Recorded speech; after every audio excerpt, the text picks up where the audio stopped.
Welcome to the Church Resource, where we talk about the best resources for pastors, leaders, and lay people. I'm your host, Jeff Oliver, and today I want to look at several resources that are online.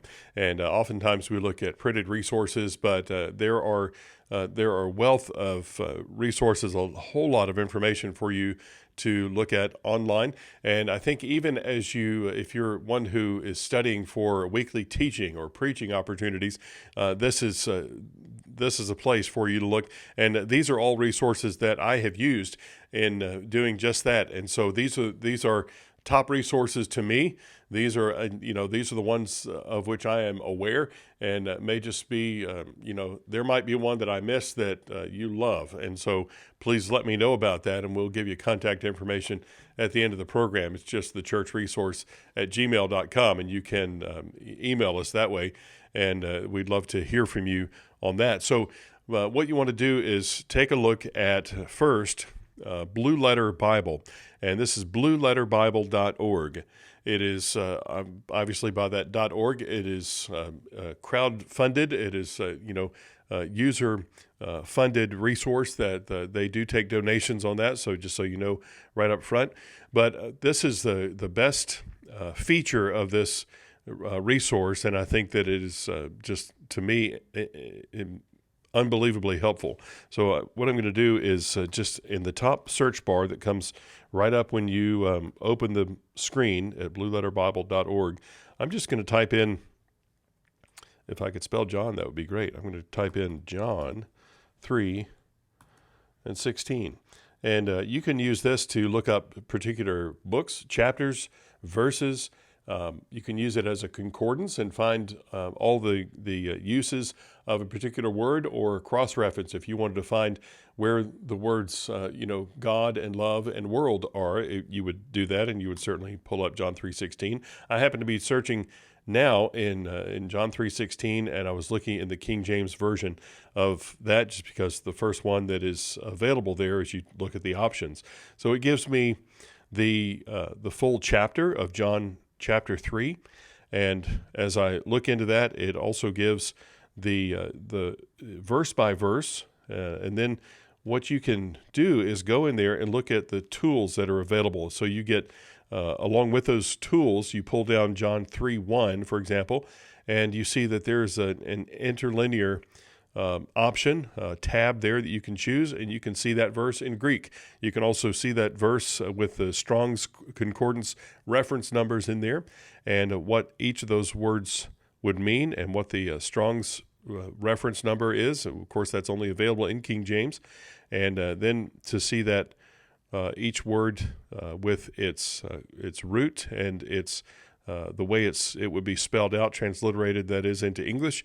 And then you can hear the word pronounced, so that as you get into preaching and you want to show your congregation what that Greek word is, you can make sure you're saying it right.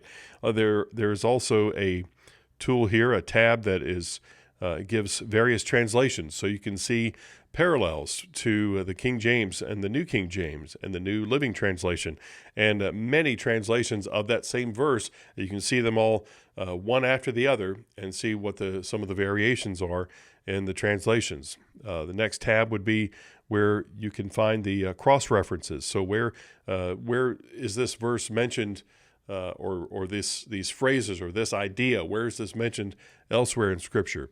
Also, commentaries for that particular verse. Again, looking at John 3:1, because we pulled up John 3 as a chapter, and also dictionaries, Bible dictionaries. And you're going to find various dictionaries that are there for names, for places, for particular theological terms, and you'll find all of those there. And then the last would be miscellaneous aids for that one verse, for John 3:1, and you'll find maps and images, posters, even verse images that are there there's related music. If there's a verse if there's a song written based on that verse, you'll find those there, and even links to those particular songs where you can hear the songs and see the lyrics. And so that is all within one verse that we've just found in John 3:1. And you pull down tools from that menu out of John 3:1, and you're able to see all of that. Well, just that alone is I think, makes it a helpful tool for you to use in sermon preparation and being able to teach a class, that you would have all that background of information. And again, we've only covered one verse. So I think for that reason alone is a great reason for you to use Blue Letter Bible and to find that as and to keep that tab alive and keep it open on your laptop.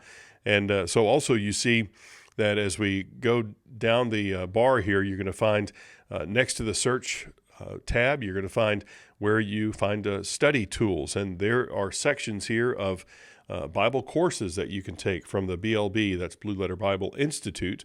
Also, theological resources.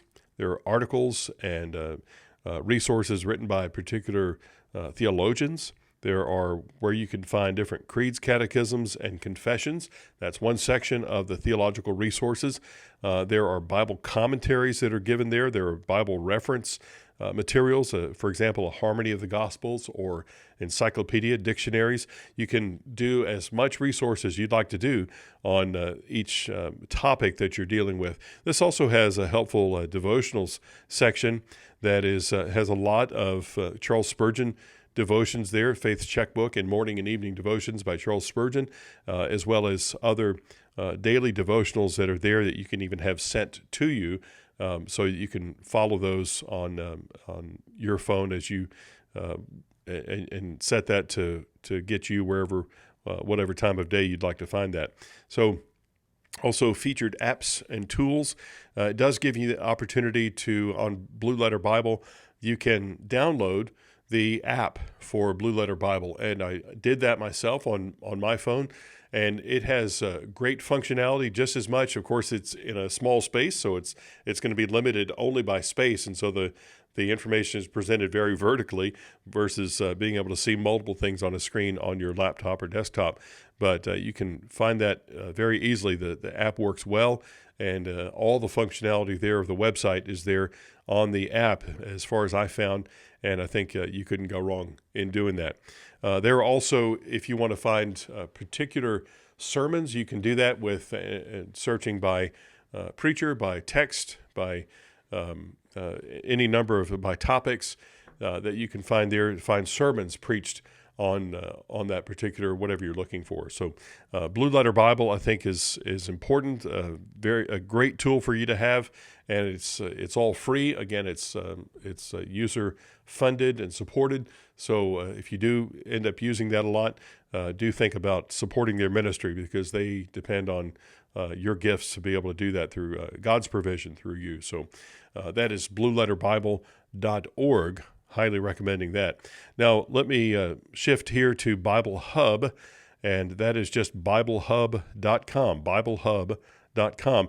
And so, again, I highly recommend this one. Lots of resources, lots of availability of ways to research backgrounds. And this has this one screen here that is going to give you the Bible study tools.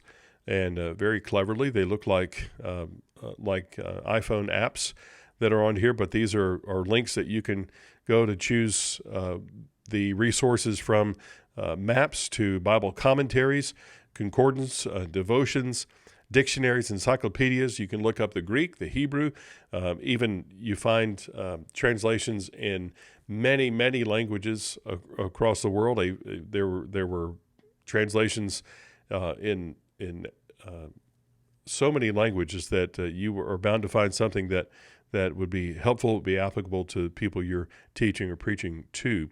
Also, there are study Bible links in here, as well as Strong's Concordance references there for you to find in Bible Hub. And so you can also get a Bible Hub app, and again, just as useful on your phone. Only limited by the space, but you can certainly find that and get anything you want on Bible Hub. I want to point out to you several things on this as well that you can, as you look at here. Let me find a resource that. So we just pull up Genesis 1:1, and this gives you a chapter outline. If you wanted to look and try to use this in sermon or teaching preparation, you see there's a chapter outline here. There are explanations of cross references here to where else you'll find this topic spoken about in elsewhere in Scripture, and also you'll find sermons actually preached on here. But wanted to give you, let me find that. Wanted to give you an idea of the tool where you can look up something in the Greek, and as you do that, you're able to find that all written out in Greek, and then find the here. Can't talk and move on the screen at the same time, but I'm here. It is.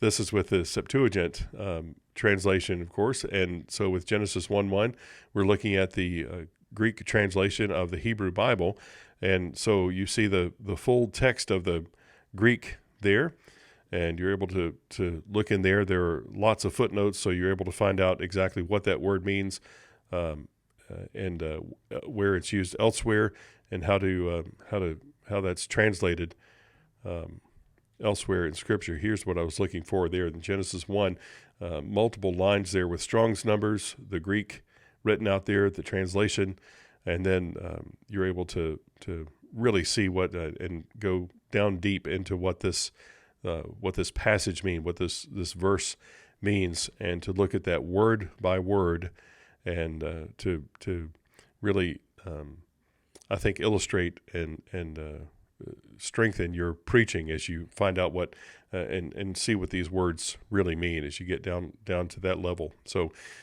this is again a helpful tool for you to have, Bible Hub, and very deeply researched. I think this is going to help you as you prepare, that you can find all kinds of background information that you would want to find on a particular passage or a theological term, any kind of place you would want to look into, any person you would want to research. You can do that all right here and look it up verse by verse in many, many translations. So again, BibleHub.com is a great resource for you.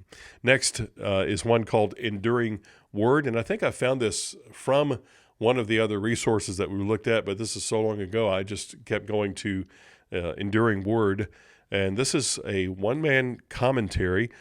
David Guzik is the commentator. He's a longtime preacher. It has been 20 years that he has worked on developing this commentary, so he's just done it book by book of the Bible.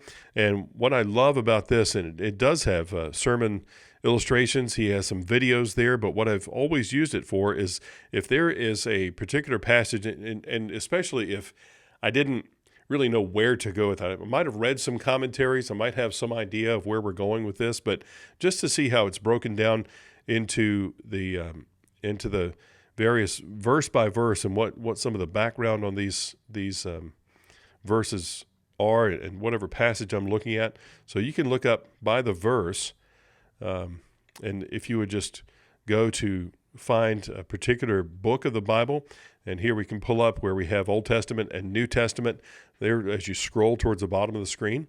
I'm going to look at John. I'm going to find here at the top, you can look from John 1 through 21. I'm going to choose John chapter 3. And then I'm going to choose to go to verse 16, and it's going to show me on that page with all of John chapter 3, but it's going to give me then John 3, and then I scroll down to 16.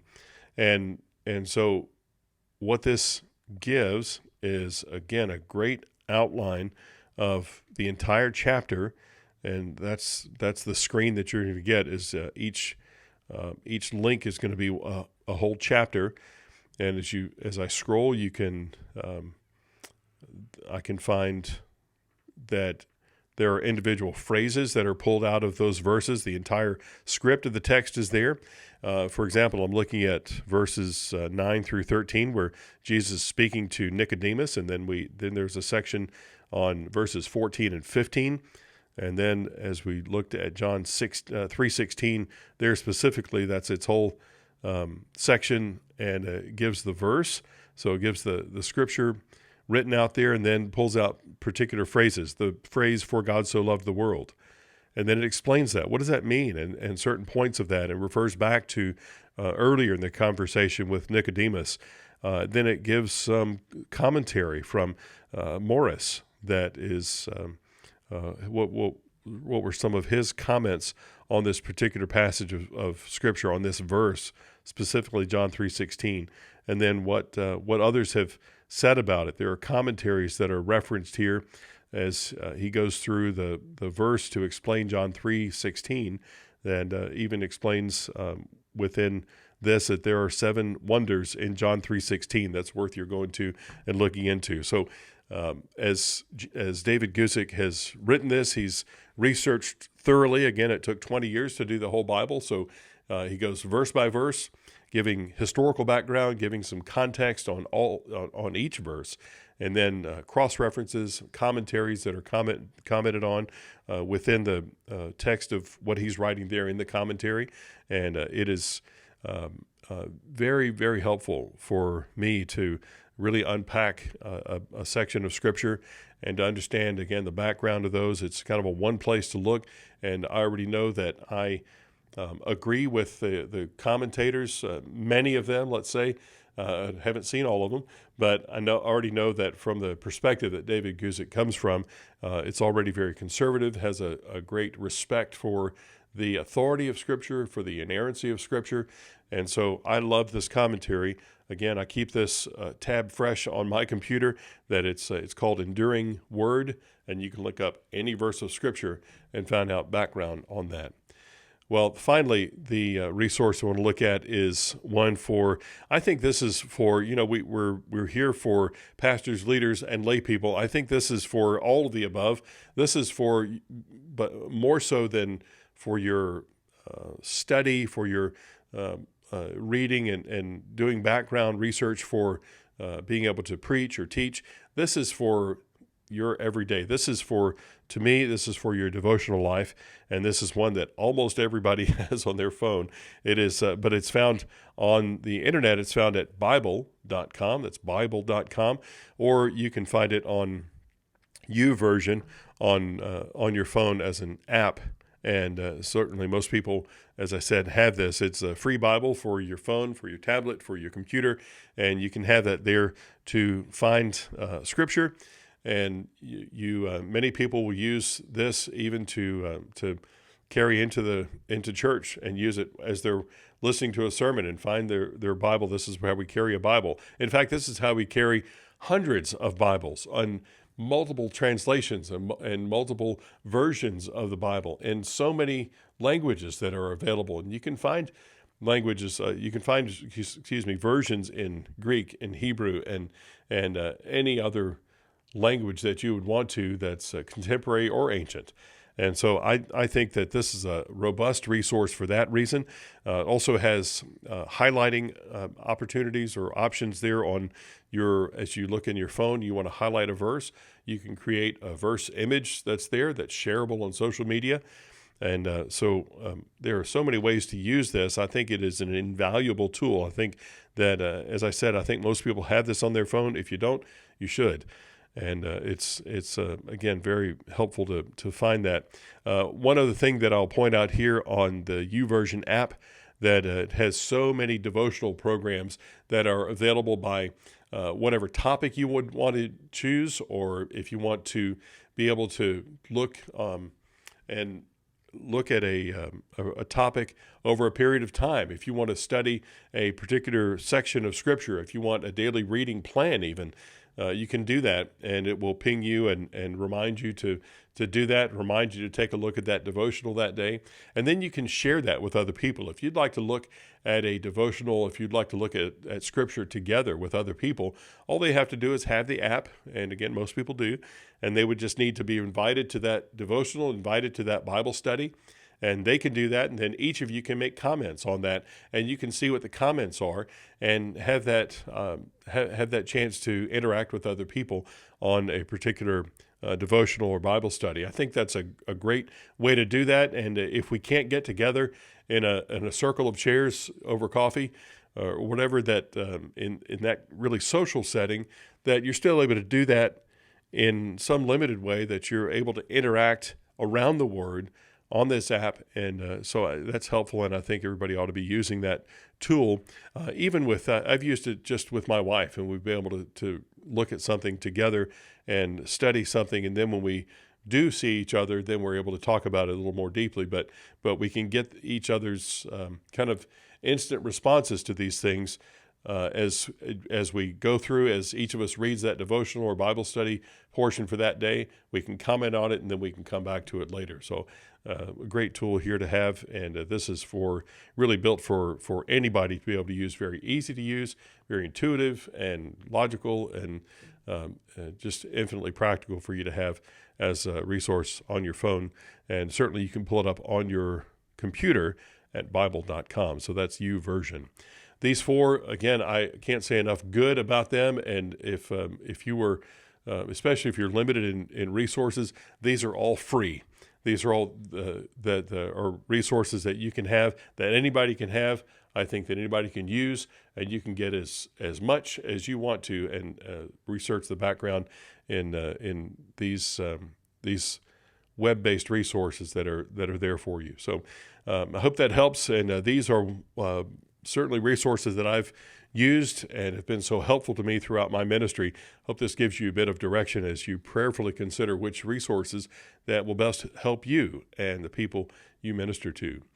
Thanks for listening to The Church Resource, and please make sure that you give us a review. And if you have any suggestions of resources that you would like us to look at, just email us at thechurchresource@gmail.com. That's thechurchresource@gmail.com.